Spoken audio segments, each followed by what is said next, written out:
Hello, everybody. Thank you for joining me. As always, your presence is appreciated. So, let's go ahead and get into this book review. Today, I will be reviewing the book called The Wrong Family by Tarryn Fisher. And this is the cover of that book. Okay, so let's go ahead and get into this goodness, okay? So, this story is centered around the Crouch family, which includes a teenage son, Sam, father, Nigel, and mother, Winnie.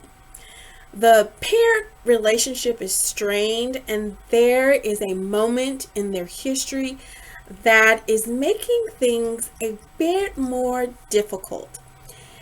An act that has followed them like a black cloud that just keeps hovering over the surface of their lives.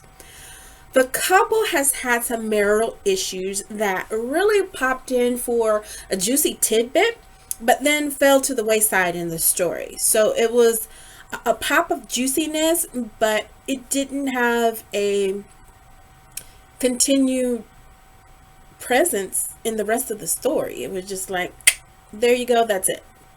This story also involves a homeless lady named Juno, which has found herself entangled with this family by becoming a squatter. Juno has a past of her own that leads up to her being homeless.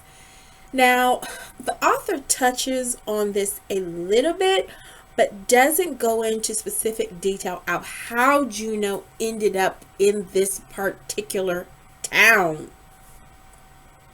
There are flashbacks throughout the story that gives a little background about Juno's prior life. Juno has found her way into this family's home and is hiding within its perimeters unbeknownst to the family. Now, I have no idea how this family didn't know that there was a person uninvited living in their home. Like, how does that happen? Unless you have a huge mansion where there's no way that you could know what's happening in the West Wing. Like, I don't understand how they did not know that there was someone else living in their home. Okay. I mean, I guess it could be possible, but I don't see how. I mean, she was taking food.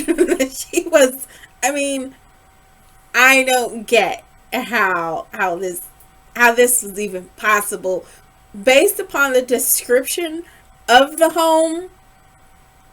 I don't see how this was possible. Okay? She was taking food. She was taking clothes.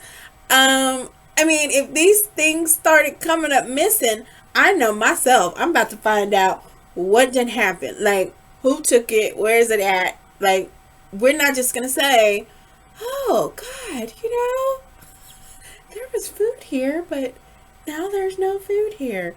I wonder where it could have gone. Well, I don't know. Okay.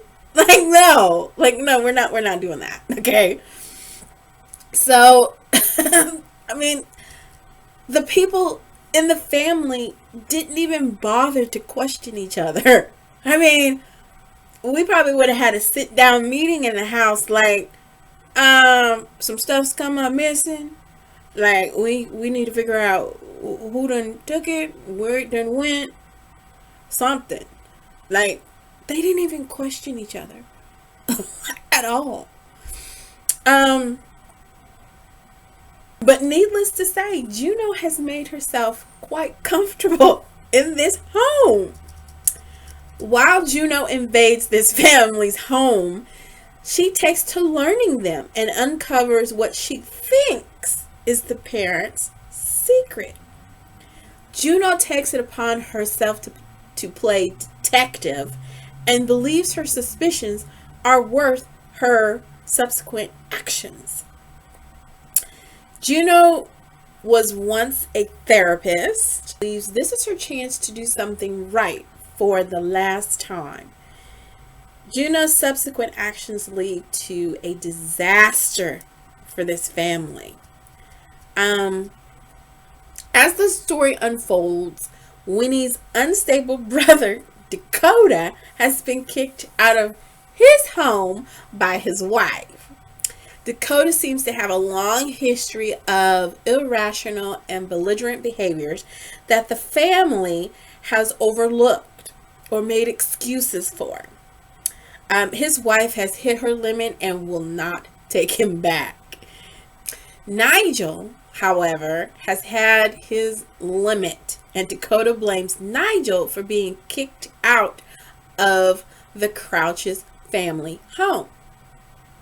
So Dakota is out for revenge because he thinks it's all Nigel's fault. The teenager of this family is a typical teenager, absorbed in his own world, and is ready to be rid of his controlling mother. The author doesn't spend much time on Sam and the parents' relationship. It briefly gives some insight from Winnie's perspective, but nothing of note from Nigel's. Sam doesn't have as major of a role in this story as I thought he should have.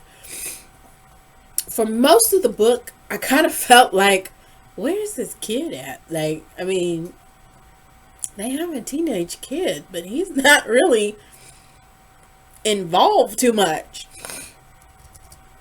So I felt that was kind of odd in a sense, because of how this story plays out. You would have thought, looking back, that Sam would have had a bigger presence in this storyline, but he doesn't. But I will let you find out what Juno thinks she has uncovered about this family. I will let you find out what happens to Juno's detective efforts and how it affects the family. I will let you find out what Dakota does as revenge on his family members. I will say this story could have gone a few directions. The story did keep you guessing as to how this is going to play out. I think there weren't any real huge twists in the story though.